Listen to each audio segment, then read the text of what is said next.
Salam sejahtera, salam sehat untuk kita semua. Puji syukur kita panjatkan kepada Tuhan bahwa kita masih diberi kesehatan sampai saat ini.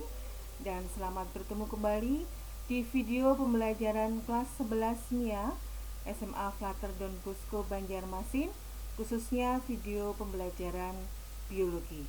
Ya. Pada video pembelajaran yang kedua ini masih melanjutkan materi pada video yang pertama mengenai struktur sel, dan kali ini Ibu akan memberikan materi mengenai sel tumbuhan. Berikut adalah gambar dari sel tumbuhan. Perhatikan ya. Bagian-bagian pada sel tumbuhan ya. Yang pertama adalah dinding sel, yang kedua sitoplasma, dan yang ketiga adalah organel-organel sel, diantaranya adalah nukleus, vakuola, retikulum endoplasma, baik kasar maupun halus, badan Golgi, plastida, dan mitokondria. Ya, kita bahas yang pertama mengenai dinding sel. Dinding sel pada tumbuhan itu untuk melindungi, menyangga, dan memperkuat sel. Pada dinding sel terdapat bagian yang menebal yang disebut dengan noktah, di mana bagian ini sebagai alat komunikasi antar sel melalui plasmodesmata.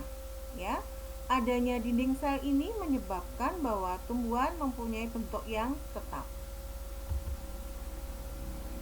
Kemudian bagian yang kedua tadi adalah sitoplasma, merupakan cairan di dalam sel di luar nukleus. Fungsinya sebagai tempat lintas metabolisme atau tempat terjadinya metabolisme, tempat penyimpanan bahan kimia, dan tempat terdapatnya organel-organel.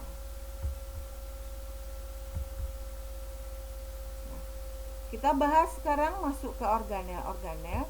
Yang pertama adalah nukleus atau inti sel. Nah, silahkan dilihat gambarnya. Itu di bagian dalam ya, di bagian paling dalam pada nukleus terdapat nukleolus. Ya. Ini untuk sintesis RNA ya. Ini ada nukleolus atau anak inti.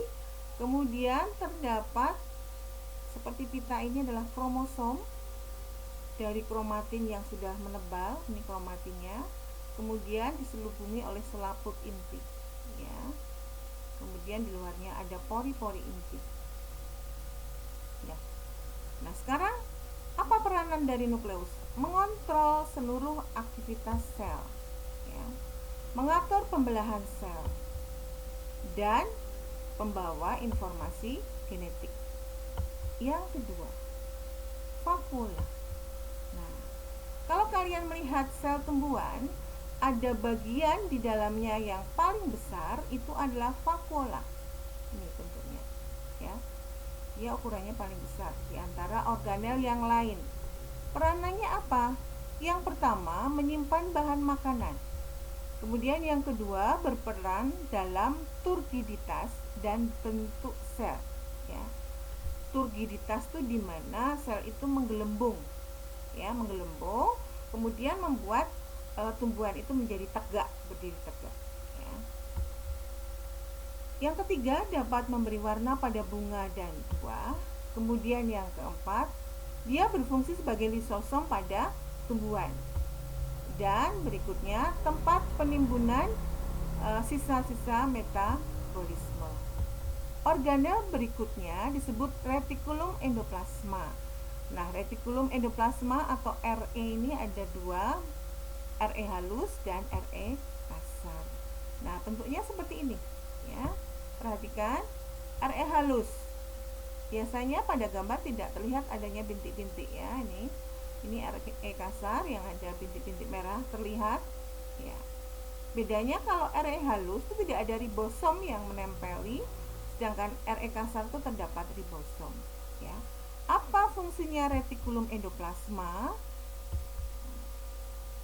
Pada RE kasar itu fungsinya untuk mengangkut protein yang dihasilkan di ribosom, ya, dan mendukung proses sintesis protein tersebut. Nah, sedangkan pada RE halus itu berfungsi untuk sintesis lipid atau lemak dan kolesterol. Nah, secara umum retikulum endoplasma mempunyai fungsi sebagai alat transport materi yang dihasilkan oleh retikulum endoplasma kasar. Berikutnya ada organel yang namanya ribosom. Ini bentuknya ribosom, ya. Nih, yang warna kuning, ya. Ini ribosom. Ya. Peranannya sebagai tempat terjadinya sintesis protein, ya. Di dalam ribosom terjadi peristiwa pembentukan protein. Ya, berikutnya adalah yang namanya plastida. Nah, ini plastida, ya. Khususnya plastida nanti kita bahas, ada berbagai macam. Ini plastida yang berupa kloroplas. Ada bagian namanya stroma, ada bagian namanya tilakoid, granum atau grana, kemudian ada membran bagian dalam dan membran bagian luar, ya. Ini tilakoid, ya, yang berlapis. Ini stroma, kemudian ini grana. Nah, plastida itu sendiri dibedakan menjadi 3, yaitu leukoplas, ya, untuk menyimpan cadangan makanan, itu tidak berwarna, ya. Kemudian kloroplas itu berwarna hijau, berperan untuk fotosintesis, dan yang membawa warna merah atau kuning adalah kromoplas. Ya. Organel berikutnya adalah badan Golgi, tapi di dalam sel tumbuhan itu akan disebut sebagai diktiosom, ya. Nih bentuknya, bisa badan Golgi itu bisa disebut aparatus Golgi, ya, kompleks Golgi, bentuknya seperti ini, seperti lipatan-lipatan ini, ya. Nah, ini pada sel tumbuhan disebut diktiosom. Fungsinya untuk sekresi protein, kemudian juga untuk sekresi glikoprotein, karbohidrat dan lemak, mensintesis enzim pencernaan, dan berperan dalam pembentukan, ya, untuk membran plasma dinding sel. Ya, pembentukan membran plasma, pembentukan dinding sel itu dibantu oleh diktiosom atau badan Golgi ini. Ada lagi organel yang namanya mitokondria. Nah, bentuknya seperti ini, ya, seperti memanjang kayak kapsul seperti ini. Lalu di dalamnya terdapat membran dalam, membran luar, kristal, ya, dan matriks. Seperti ini matriksnya, ya. Lalu peranan mitokondria sebagai tempat terjadinya respirasi sel, sehingga di sini dihasilkan energi. Ya, itu adalah berbagai macam organel yang terdapat pada sel tumbuhan.